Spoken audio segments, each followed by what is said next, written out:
Assalamualaikum warahmatullahi wabarakatuh. Nama gue Lira Aula Indira. Apa kabar semuanya?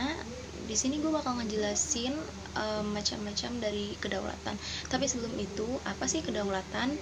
Kalau menurut KBBI, kedaulatan adalah kekuasaan tertinggi atas pemerintahan negara, daerah, dan sebagainya. Jadi, secara garis besar, kedaulatan itu adalah kekuasaan. Kedaulatan ada beberapa macam, diantaranya yaitu kedaulatan Tuhan. Kedaulatan Tuhan merupakan suatu kedaulatan yang asalnya dari Tuhan yang telah diberikan kepada seorang raja atau penguasa. Dalam hal ini, kehendak Tuhan menjelma dalam diri seorang raja atau penguasa, maka seorang raja dianggap sebagai utusan Tuhan atau wakil Tuhan. Peraturan dijalankan oleh penguasa sumbernya merupakan dari Tuhan. Oleh sebab itu, rakyat harus mematuhi dan tunduk kepada Tuhan atau pemerintah yang berkuasa. Kedaulatan Tuhan ini dianut oleh beberapa tokoh, diantaranya Agustinus, Thomas Aquinas, Marcellus, dan Augustine. Penerapannya yaitu pernah diterapkan di negara Ethiopia ketika masa Raja Haile Selassie Belanda dan Jepang ketika masa Kaisar Tenohika.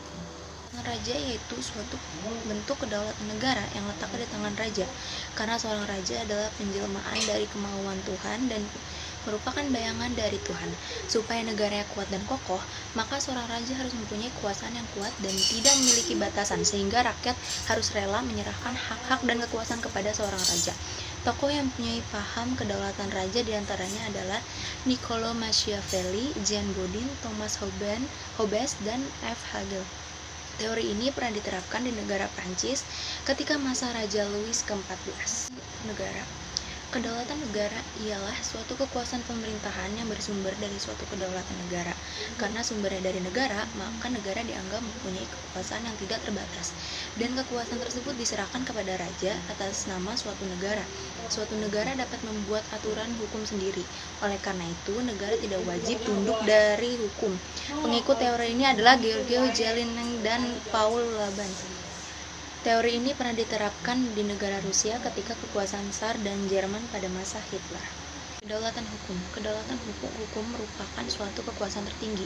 Pada kedaulatan ini, kekuasaan negara harus bersumber pada sebuah hukum dan bersumber pada rasa keadilan dan kesadaran hukum.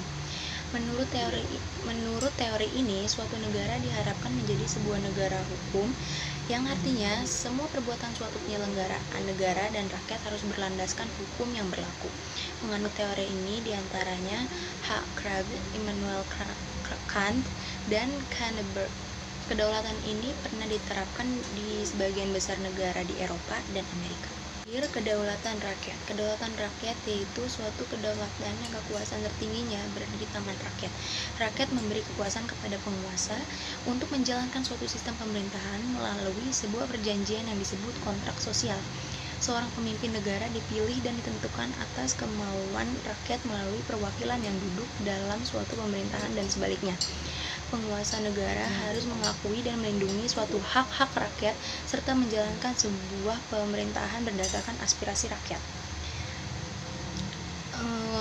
Jika penguasa negara tidak mampu atau tidak dapat menjamin suatu hak-hak rakyat dan tidak bisa memenuhi aspirasi rakyat, maka rakyat bisa saja mengganti pemimpin tersebut dengan pemimpin yang baru.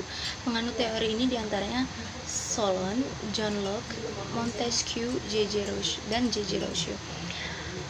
Teori kedaulatan ini diterapkan hampir di seluruh dunia, tetapi dalam pelaksanaannya tergantung kepada rezim yang berkuasa saat ini, ideologi, dan suatu kebudayaan masing-masing negara. Sekian, kurang lebihnya mohon maaf. Wassalamualaikum warahmatullahi wabarakatuh.